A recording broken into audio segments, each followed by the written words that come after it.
اللہم صلی علی محمد وآل محمد بسم اللہ الرحمن الرحیم۔ السلام علیکم ناظرین، میں عزائی جنگویر، آپ دیکھ رہے ہیں پروگرام خبر روز کی۔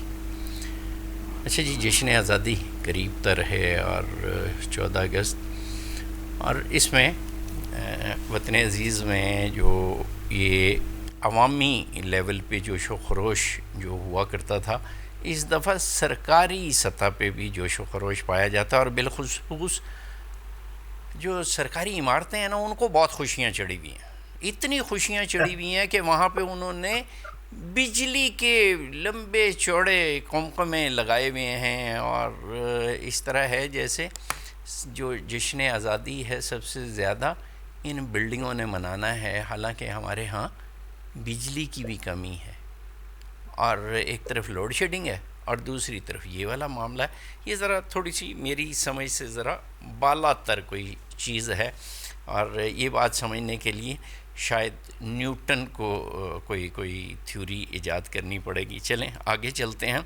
اچھا، جب تک یہ حکومت کا جو معاملہ ہے، یہ جب تک یہ ڈھیل مل چلتے رہے، کرنا کرانا تو خیر کیا تھا، سرکار نے آنیاں جانیاں بہت تھیں، تب تک کوئی ان کے خلاف کسی سیاسی جماعت کے یا کتنے تنظیم کے کوئی اتنے لوگ بھی نہیں کھڑے ہوئے، کوئی اتنی مارا ماری بھی نہیں ہوئی، کوئی تحریکیں بھی نہیں چلیں ایک دوسرے کے ساتھ ہاتھ میں ہاتھ ڈال کے، کوئی اٹھے بھی نہیں۔ اور لیکن جیسے ہی یہ جو عالمی سطح پہ پاکستان کی کچھ قدرے نیک نامی کا معاملہ مزید آگے بڑھ کے مزید آگے گیا ہے، اور پھر یہ جو سعودیہ اور پاکستان اور ترکیہ کے مابین جو معاہدہ ہے یہ ہوا ہے، تو یک وطن عزیز میں ذرا کوئی سیاسی ہل جل شروع ہو گئی ہے۔ یہ کوئی اتفاقات ہیں زمانے کے، یا یہ کوئی باقاعدہ سوچی سمجھی کسی پلاننگ کا نتیجہ ہوتا ہے؟ اور یہ ساری چیزیں، یہ بات سمجھنے کی بھی ہے اور اس پہ غور و فکر کرنے کی بھی ہے۔ اور دوسری طرف آزاد کشمیر میں نون لیگ کی جو حکومت ہے وہ تو ظاہر ہے جی بنا گئی، لیکن وہاں حکومت بنا کے یہ کر کیا لیں گے؟ زیادہ سے زیادہ کیا کر لیں گے؟ کیا وہاں لوگوں کو مطمئن کیا جا سکے گا؟ کیا وہاں کے لیے کوئی بڑی سہولت پیدا کی جا سکے گی؟ یا جو سہولت آزاد کشمیر کے لوگوں کو اس جوائنٹ ایکشن کمیٹی کی کوششوں سے ملی تھی، بجلی، آٹا، یہ سارے ریٹس جو اتنے بھی تھے، کیا یہ پاکستانیوں کو بھی میسر آ سکیں گے؟ یا اتھے آوے تے جاوے وہی جو ہے وہ نعرے اشاروں سے ہی گزارا ہوگا؟ چلیں یہ اس پہ ذرا بعد میں گفتگو کرتے ہیں کہ اسلام آباد پہ چڑھائی کا موسم بھی ہے، جمعیت اور تحریک انصاف میں اب ذرا بڑی پنگیں بھی بڑھ رہی ہیں، اور پیپلز پارٹی کو بھی ذرا انہوں نے بھی آنکھیں شانکھیں دکھائی ہیں، صدر صاحب نے بھی ججوں کی سمری روک لی ہے۔ تو دیکھتے ہیں کہ یہ ایک دوسرے کا کیا کر سکتے ہیں اور کیا کر سکیں گے۔ وہ کہیں ایسا نہ ہو کہ وہ لڑتے لڑتے ہو گئی گم، ایک کی دم اور ایک کی چونچ اور ایک کی دم، یہ ایسا بھی وقت آ سکتا ہے۔ بہرحال جی، یہ جو سہ ملکی اتحاد ہے، اس میں کتنے ممالک شامل ہو سکتے ہیں، اور اس پہ ذرا ہم رہنمائی حاصل کرتے ہیں۔ ہمارے ساتھ بہت ہی محترم شخصیات موجود ہیں، جناب محترم غلام رسول بلوچ صاحب، سابق سفیر ہیں۔ السلام علیکم بلوچ صاحب۔ وعلیکم السلام، آپ کو سلام پہنچے وعلیکم ہمارے بڑے السلام۔ اور جناب محترم عالم بروہی صاحب، سابق سفیر ہیں، بہت ہی محترم نام ہے بروہی صاحب۔ السلام علیکم۔ بروہی صاحب تک میری آواز شاید نہیں پہنچ رہی، پروڈیوسر صاحب ذرا اس طرف توجہ دیں۔ بلوچ صاحب اس پہ ذرا کوئی تھوڑی سی ہماری رہنمائی فرمائیے کہ یہ جو سہ ملکی اتحاد ہے، اس میں مزید ممالک کی شمولیت کا امکان نظر آتا ہے؟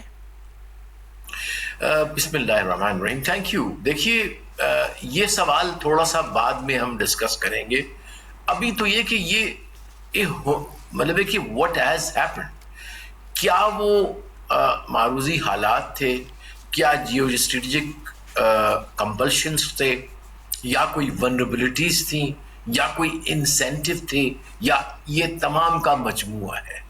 میرا خیال میں کہ جو ابھی شفٹنگ سینڈ ہے پوری دنیا کے جیو اسٹریٹجک نقشے کی اور خاص طور پر ویسٹ ایشیا کی، کیونکہ یہ geostrategically is the most volatile بھی ہے، امپورٹنٹ بھی ہے، اور اس میں بہت سارا کائنیٹک بھی ہے، وارز بھی چل رہی ہیں گزشتہ 40 سال سے، اور خطوں میں اب شروع ہو گئی ہیں یوکرین میں، لیکن اس وقت تک صرف یہی ایک تھیٹر آف وار تھا، خیر ویتنام اور کوریا کو چھوڑ کے ایشیا میں۔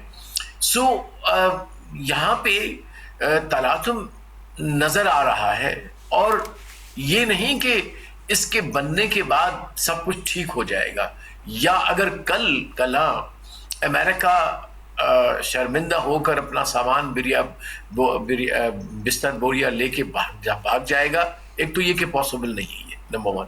نمبر 2، اگر چلا بھی جاتا ہے تو میں نہیں سمجھتا کہ یہ جو کنٹریز ہیں جو آپس میں ملی ہیں ان کے لیے کوئی خطرات کم ہو جائیں گے، بلکہ میں سمجھتا ہوں کہ وہ خوف ہی ہیں ان کے اپنے اپنے، وہ اپنی اپنی ونربلٹیز ہیں، وہ ان کے جو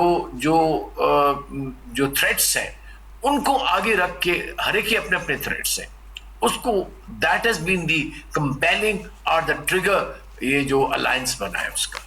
پاکستان کو obviously ہے کہ انڈیا نے اپنا سندور پاس پہ کیا ہوا ہے، سعودی عرب کو حوثیز، ایران، اسرائیل تینوں چاروں طرف سے گھرا ہوا ہے، ترکیہ کو ڈائریکٹ تھریٹس مل رہے ہیں فرام اسرائیل، آرمینیا اور باقی جو اور اس کے تھریٹس اس کے علاوہ ہیں اندرونی بھی اور بیرونی۔ تو میں سمجھتا ہوں کہ یہ مجموعہ ہے ان بدلتی ہوئی حالات میں ایسا ہی ہونا چاہیے تھا، یہ ایک بہت ریشنل جو ہے وہ ڈیسیشن ہے اور ڈیولپمنٹ ہے۔ ایموشن کا بھی اس میں بہت بڑا حصہ ہے کہ علامہ اقبال نے 70 سال پہلے کہا تھا کہ ایک ہی سائے تلے یا ایک ہی جھنڈے تلے تمام امہ کھڑی ہو جائے، وہ ہمیں پڑھایا بھی کرتے تھے اسکولوں میں، تو ہم نے آج شکر ہے کہ دیکھ لیا، اور الحمدللہ ہم زندہ ہیں اس خواب کو، کم از کم at least at the ceremonial level. اب آگے چل کے کیا ہوگا، وہ اس کو کتنا پریکٹیکل بنائیں گے، امپلیمنٹ کریں گے، اس میں بہت سارے اور فیکٹرز ہیں جو اندرونی بھی بیرونی بھی اور دنیا کے جو اس کو امپیکٹ کریں گے۔ لیکن in my view this is a very good message, this is a very good beginning message to the friends and foes، دشمنوں کو بھی اور دوستوں کو بھی جو کو بھی۔ جی بالکل صحیح ہے، بہت عمدہ جی۔ بروئی صاحب محترم، میری آواز آ رہی ہے سر آپ تک؟ جی جی بالکل آ رہی۔ ہاں جی بروئی صاحب محترم، یہ ایک تو بلوچ صاحب نے اس پہ روشنی ڈالی کہ یہ اتحاد معرض وجود میں کیوں آیا اور اس کا پس منظر کیا تھا۔ کیا اس میں مزید جو ممالک ہیں وہ بھی شامل ہو سکتے ہیں؟ میں ایران سمیت بات کر رہا ہوں۔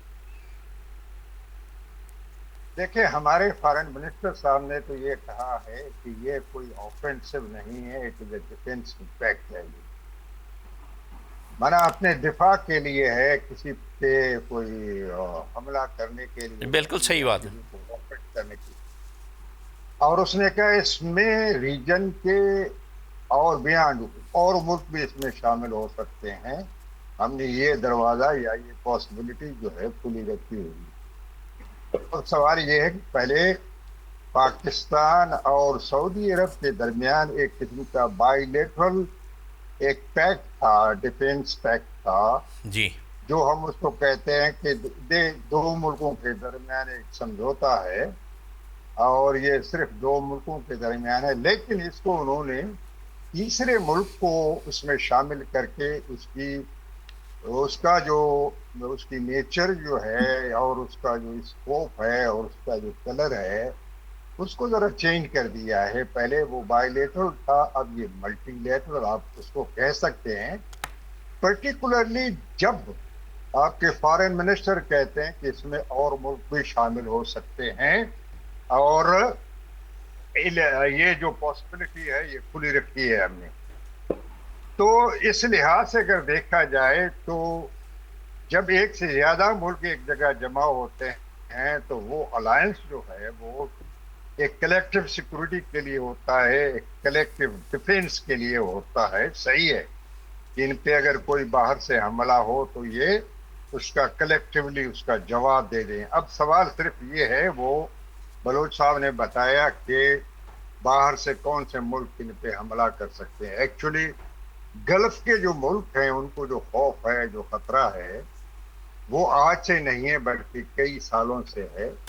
بلکہ تو میں تو کہوں گا جمال عبد الناصر کے زمانے سے جو ہے، وہ ایجپٹ کے جو نیشنلسٹ تھے، جو عرب نیشنلسٹ تھے، اس میں جمال عبد الناصر تھا، اس میں جو ہے وہ شام کے لیڈر صاحبان صدام حسین تھا، اس میں لیبیا کے جنرل قذافی تھے، اور دوسرے جو نیشنلسٹ تھے، بلکہ یمن کا جو ساؤتھ یمن کا لیڈر تھا ابو صالح، وہ بھی شامل تھا اس میں، اور فلسطین کے جو یاسر عرفات تھے وہ بھی اس میں شامل تھے. ان کو وہ ریڈیکل عرب کہتے تھے یا نیشنلسٹ عرب. جی جی. تو اس کے مقابلے میں کچھ امیرز تھے، کچھ کنگز تھے، وہ جو ہے وہ سعودی عرب کی لیڈرشپ میں جمع ہوئے تھے. تو یہ کوئی آج کی نہیں ہے، بہت پرانی ان کی ایک چپکلش بھی ہے، کنفنٹریشن بھی ہے، اور رائبلری بھی ہے. اب سوال صرف یہ ہے کہ ایران سے وہ پہلے بھی ان کے تعلقات اتنے اچھے نہیں تھے، لیکن اس جنگ کے دوران جب ایران نے امریکہ کے ایسیٹس کو، بقول ایران کے کہ ہم صرف امریکہ کے اڈوں پہ حملہ کر رہے ہیں، ہمارا مقصد سعودی عرب پہ حملہ نہیں ہے یا کسی اور عرب ملک پہ یا گلف ملک پہ حملہ نہیں ہے، تو اس صورت میں دیکھا جائے تو یہ ایک قسم کا جو انسیکورٹی، سینس آف انسیکورٹی پیدا ہوئی تھی گلف اسٹیٹس میں. اب اس کے ساتھ یہ جو معاہدہ ہوا ہے 3 ملک کا، اور پھر اس کو کھلا رکھا ہوا ہے، اس کا مطلب یہ ہے کہ پاکستان کی جو اسٹریٹجک پوزیشن ہے، جو پولیٹیکل پوزیشن ہے، ڈپلومیٹک پوزیشن ہے، وہ تو انہانس ہو گیا ہے کافی. اور پاکستان کو سعودی عرب اور پلس ایون ٹرکی نے as a net security provider کے طور پہ ریکگنائز کیا ہے. ناٹ ایکسپلیسٹلی، ظاہری طور پہ نہیں، لیکن امپلیسٹ ہے اس ایگریمنٹ میں. جب سائن کرتے ہیں تو وہ مانتے ہیں اس چیز کو کہ یہاں پہ سیکورٹی دینے والا جو ہے ایک پاکستان ہے. اور دوسرے اینگل سے ہم اس کو اس طرح دیکھ سکتے ہیں کہ امریکہ کے وہاں اڈے بھی رہے ہیں، وہاں پہ ان کے ڈیفنس سسٹم بھی رہا ہے، اور ان کی نیول پریزنس ہے.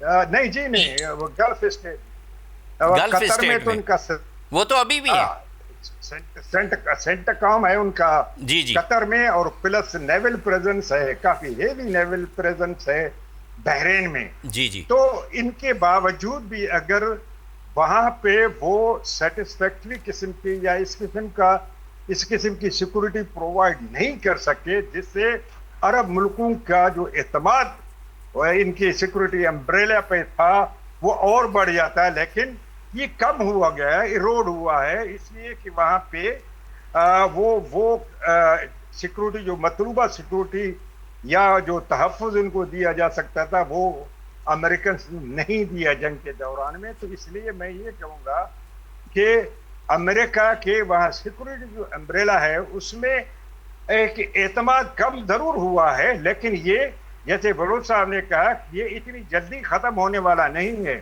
اور وہاں پہ امریکہ جو ہے وہ اپنا بوریا بستر سمیٹ کے وہاں گلف اسٹیٹ سے وہ نکل نہیں جائے گا. اس میں بہت ٹائم لگے گا. ایون اگر اس کو مثال ایک قسم کی شکست قبول کر کے وہ وہاں سے نکل بھی جاتا ہے، جنگ سے جنگ بند کر دیتا ہے، اور ایران جو ہے ایک فاتح ملک کی حیثیت میں ابھر کے آتا ہے، اور اس میں جو ہے نا وہ پہلے سے زیادہ پاورفل نظر آتا ہے یا ہوتا ہے، تو اس لحاظ سے عرب ملکوں کی جو ایک قسم کی سینس آف انسیکورٹی تھی وہ زیادہ گہری ہوتی جائے گی، اور وہ اور زیادہ جو ہے نا اس قسم کے معاہدوں پہ جو ہے وہ ریلائے کریں گے اور اس قسم کے ڈیپینڈ کرنا شروع کر دیں گے. جی صحیح صحیح. اچھا بلوچ صاحب، ایک چیز اور، وہ یہ جو ایران اور عمان کے مابین ہو رہے ہیں مذاکرات، اور کہہ رہے ہیں کہ جی مشترکہ اعلامیہ پہ گفتگو ہو رہی ہے، یہ کس چیز پہ ہے؟ آپ نے ہرمز کے یہ جو ٹرانسپورٹ کا جو رستہ ہے اس کا جو روٹ ہے اس کے حوالے سے ہے یا دیگر ممالک سے نمٹنے کے لیے کوئی لایا عمل کی تیاری ہے؟ نہیں دیکھیے، یہ ہم نے دیکھا بڑا انٹرسٹنگ تھا، بڑا پریگمیٹک ڈپلومیسی ہے دونوں ہی کنٹریز کی، کہ جنگ کے دوران بھی یہ آپس میں مل رہے تھے، کم از کم خبروں کی حد تک کہ وہ عمان اور ایران جو ہے وہ اسٹریٹ آف ہارموز کی فیوچر گورننس کے حوالے سے بات چیت کر رہے ہیں. تو اس کا مطلب ہے یہ بات چیت گزشتہ 5 مہینے سے جاری ہے، اور اس سے پہلے بھی شاید ان کی کوئی انڈرسٹینڈنگ ہے. تو ایک تو یہ کہ اس سے وہ ڈپلومیٹیکلی سمبولیکلی بتا رہے ہیں کہ ہمارا کلیم ہے، کیونکہ ہماری جیوگرافی ملتی ہے اس کے ساتھ. ہم ہیں ٹیریٹوریل، جو ہمارا کلیم ہے کیونکہ ہمارے کنارے اس سے ملتے ہیں، اور واقعی بھی اسٹریٹ آف ہارموز کو پرشین گلف بھی کہا جاتا ہے، ادھر وہ گلف آف عمان کہا جاتا ہے. تو ایک لحاظ سے جیوگرافیکلی اور ہسٹوریکلی اور ان اے وے ایون لیگلی بھی ان کا حق بنتا ہے کہ وہ ہی اس کو گورن کرے. دیکھیے، میں اس کا ٹیکنیکل جواب ریزن یہ بھی بتا سکتا ہوں کہ 120 سپر ٹینکرز گزرتے تھے ہر روز جنگ سے پہلے. جی جی جی، بڑی ٹریفک ہے، یہ بہت بڑی ٹریفک ہے. It can not be let to go without governance, without SOPs، without like environmental issues. اب چونکہ جنگ بھی ہوئی ہے، جنگ کے بعد آپ کیسے چھوڑ سکتے ہیں؟ It has to be properly governed, کہ ان راستوں میں سے ایک راستہ ایسا بنایا جائے جو سیف ہو، جو اور پھر کسی کی جوابداری ہو کہ وہ دوبارہ پھر اس میں مائنس نہیں ڈالے گا. تو میرا خیال ہے دنیا کو بھی اس طرح نظر سے دیکھنا چاہیے، اور اس کو ایز اے وار بوٹی نہیں سمجھنی چاہیے. ہوا یہ اسی دا نیریٹو کی جنگ، یہ بڑا نقطہ ہے جو میں بتا رہا ہوں آپ کو. ہوا یہ ہے کہ جو اینٹی ایران لوگوں نے کہا ہے کہ جی Iran is using now strait of Hormuz کا کنٹرول ایز اے بوٹی آف وار، کہ یہ مال غنیمت میں اس کو ملا ہے. نو، غلط ہے. وہ تو پہلے ہی اس کے استعمال میں ہے. تاریخ میں ہمیشہ یہ پرشین گلف رہا ہے، اور رومن کے زمانے میں بھی کہتے ہیں انہوں نے لڑائی کی ہے اس کی کنٹرول کی. لہٰذا تاریخ نہیں پڑھتے ہمارے لوگ، نہیں پڑھتے، اور پھر جو مغرب سے آیا ہوا یا اسلام دشمن جو نیریٹو ہے اسی کو کر لیتے ہیں. تو میرے خیال ہے ہمیں اس چیز کو سمجھانا ہے، سمجھنا ہے کہ یہ تاریخی اور جغرافی اعتبار سے اور اسٹریٹجیکلی بھی، how can you ask Iran کے اس پہ کچھ نہ کرو، جبکہ دشمن کے جہاز وہاں سے گزر کے انہی کے بچوں کو جا کے ماریں گے. Who will allow that? کون ایکسپٹ کرے گا؟ 170 بچیوں کو مارنے والے بھی تو جہاز یہیں سے گزرے ہوں گے نا. بالکل ایسے ہی ہے، اور یقیناً یہیں سے گزرے. ویری اسٹرانگ آرگیومنٹ کہ یہ عمان اور ایران کو یہ حق ہے، اخلاقی، قانونی، تاریخی، جغرافی، کہ یہ گورن کریں. اگر کوئی اس کی نفی کرتا ہے، I'm sorry، ایران اور اس کے ساتھ ہمارے مسلمان ایران کے ساتھ اس معاملے میں کھڑے ہو جانا چاہیے. بالکل صحیح ہے. یہ بڑی عمدہ بات ہے، اور وہ واقعی آپ نے تاریخ کے اس شواہد سے بتایا. اچھا، ایک اور چیز، وہ ہم تو پڑھائی کرتے تھے نا بروئی صاحب کہ جی وہ وہاں سے ٹرالی گزرے گی، اور چونکہ وہاں پہ اس نے وہ کانٹے سے لگائے ہوں گے، ڈھانگر سے وہ روئی اتارے گا تو ایک دو دانے روئی کے اتریں گے، تو وہ پھر اکٹھی ہو جائے گی، اور پھر وہ اکٹھی ہو کے تو بہت بڑی مقدار میں بن جائے گی. شہر میں جا کے بیچے گا، اس سے پیسے کمائے گا، بزنس بنائے گا، اور پھر بادشاہی کرے گا. تو یہ امریکی جو صدر ہے اس نے بھی کچھ ایسا ہی کہا ہے کہ جی ایران کے پاس پیسے تو ختم ہو گئے، لہٰذا اب جو ہے نا اس کا کوئی وہ زیادہ دیر لڑ نہیں سکتا، تو اس لیے جو ہے اس کو آج یا کل وہ معاہدہ کر لے گا. تو یہ خواہش زیادہ لگتی ہے یا کوئی سچی مچی اس کے پاس کوئی ایسے شواہد ہیں؟ کہیں ایسا تو نہیں کہ وہ کہہ رہا ہے کہ یار یہ باز آ جاؤ ورنہ میں جو ہے نا تمہارے پاؤں پڑ جاؤں گا؟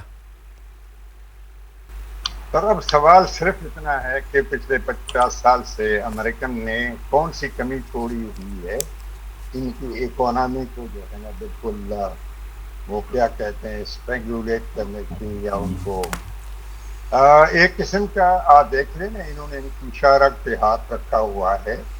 جب بھی مرضی ہوتی ہے تو وہ دبا دیتے ہیں تاکہ وہ سانس میں لے سکیں. اب میں بتاؤں آپ کو کہ ونسنٹ ملیشیا میں کچھ ان کے جو ایمبیسیز تھے یا دوسرے ممالک کی افریقہ میں بھی دے ور سو شارٹ آف منی کیونکہ ان کی بینکنگ پہ پابندی تھی تو ان کے پیسے نہیں آتے تھے تو کبھی ترکی کے ذریعے منگوا لیتے تھے کبھی کسی کے ساتھ یعنی جو ہے وہ ٹرکش بینک کے تھرو منگوا لیا. تو انہوں نے امریکنس نے تو ان کے ساتھ بہت زیادتی کی ہوئی ہے اس معاملے میں. ان کے جتنے بھی ایسٹس تھے باہر سارے انہوں نے فریز کر دیے ہوئے ہیں ان کو ریلیز بھی نہیں کر رہے. پھر سینکشنز پہ سینکشنز اور یہ تو آج کے صرف وار کے زمانے کی بات نہیں ہے بلکہ پچھلے 50 سال سے یہی ہو رہا ہے. لیکن سلام ہے اس ایرانی قوم کو جو پچھلے 50 سال سے وہ جس طرح اکنامک ریزیلینس انہوں نے دکھائی ہے یا جس طرح انہوں نے جو ہے ظلم اور بربریت کے خلاف وہ کھڑے ہو کے انہوں نے اس کو چیلنج کیا ہے یا اس کی یہ کہیں کہ ان کی جو مار کھائی اور صحیح ہے یہ بڑی ایک قسم کی ایک زندہ قوم کی علامت ہے. اور اس سے اندازہ ہم لگا سکتے ہیں کہ جو ایرانی قوم ہے وہ کسی بھی مصیبت میں جو ہے وہ اس کو فیس کر سکتا ہے. اور اس کے یہ تو آپ نے ابراہیم صاحب یہ تو آپ نے تاریخی حقائق بتا دی ہے نا ان کا جذبہ اور یہ سارا کچھ. لیکن یہ والی بات جو مجھے آپ کو اور باقی لوگوں کو نظر آ رہی ہے یہ ٹرمپ بھائی کو کیوں نہیں نظر آ رہی؟ دیکھیں یہ چیز ایک چیز ہے نا ابھی پریزیڈنٹ ٹرمپ کے کس بات پہ آپ یقین کر لیں گے. وہ تو آج تک انہوں نے جو باتیں کہی ہیں وہ کوئی مجھے اس میں کسی جگہ پہ بھی کسی بات میں بھی ایسی کوئی سیریسنیس جو ایک لیڈر کے منہ سے نکلے وہ تو مجھے نظر نہیں آئی. اب جو باتیں کرتے رہتے ہیں ابھی آپ نے کوشچن کیا تھا کہ یہ ایرانی جو ہے اور عمان کے درمیان جو مذاکرات ہو رہے ہیں وہ ابھی تک ختم کیوں نہیں ہو رہے ہیں یا اس کا جو فائنل جو ہے وہ اسٹیٹمنٹ کیوں نہیں آ رہا. بلوچ صاحب نے بہت اچھا بتایا. لیکن دوسری چیز جو ہے وہ یہ ہے کہ مذاکرات تو تقریباً انہوں نے کمپلیٹ کر لیے ہیں اور جس طرح پہ ایک فریم ورک انہوں نے تیار کر لیا ہوا ہے اور پھر یہ بھی انہوں نے آپس میں طے کیا ہوا ہے کہ آپ کے کون ساؤتھ میں آپ کے کون سے لین سے جہاز گزریں گے ان کی جو ہے نا ذمہ داری آپ کی ہوگی اور ہماری طرف سے ایران کی طرف سے کون سے لین سے جو جہاز گزریں گے وہ ہماری ذمہ داری ہوگی. یہ بھی انہوں نے طے کر لیا. لیکن ایرانی کو بھی ڈکلیئر نہیں کرنا چاہتے. وہ کہتے ہیں کہ ٹرمپ کو انہوں نے بالکل کہا ہے کہ آپ جو ایم او یو اسلام آباد ایم او یو میں جو دوسرے شرائط ہیں یا آپ ان کو ابھی ان کی تعمیل کر دیں تو ہم جو ہے نا وہ آگے جو اس کے کھول بھی لیتے ہیں اس کو آبنائے ہرمز کو کھول بھی لیتے ہیں. آپ پہلی چیزیں انہوں نے کہا ہمارے جو پورٹس ہیں ان سے آپ اپنی ناکہ بندی ختم کر لیں ہمارے جو سینکشن سے ریلیف اس میں دے دے ہمارے فروزن ایسٹس ہیں وہ ان کو ریلیز کر دیں جو آپ نے وعدہ کیا ہوا یا ایم یو میں داخل ہے کوئی $24 بلین کے ہیں یا کتنا. اور سب سے بڑی چیز یہ ہے کہ آپ نے جو $300 بلین کی کمپنسیشن کا جو پلیج کیا ہے وعدہ کیا ہے اس کو تو ریلیز کر دیں. اس کے بعد جو ہے ہم آبنائے ہرمز کو بھی کھول لیں گے کیونکہ ایرانی جو ہے اب ایرانیوں کو یہ اندازہ ہو چکا ہے کہ امریکن نے پورا زور لگا کے آبنائے ہرمز کو کھولوا نہیں سکے ایران سے. اب جو ہے وہ دنیا کی ایک قسم کا پریشر جو بلڈ اپ ہو رہا ہے امریکن لیڈرشپ پہ وہ یہی ہے کہ جو گلوبل اکانومی ہے وہ تباہ ہو چکی ہے. اوپر سے نومبر کے الیکشن آ رہا ہے اور نومبر کے الیکشن میں اس دفعے وہ کہتے ہیں ان کی جتنی پٹائی ہوگی وہ دنیا دیکھے گی. تو اسی وجہ سے وہ میرے خیال میں بڑا ایک قسم کا نروس قسم کا اس کا ری ایکشن ہے پریزیڈنٹ ٹرمپ کا. اس میں مجھے کوئی لاجک نہیں آ رہا کیونکہ ہمارے لوگ کی مذاکرات ہو رہے ہیں ان کے ساتھ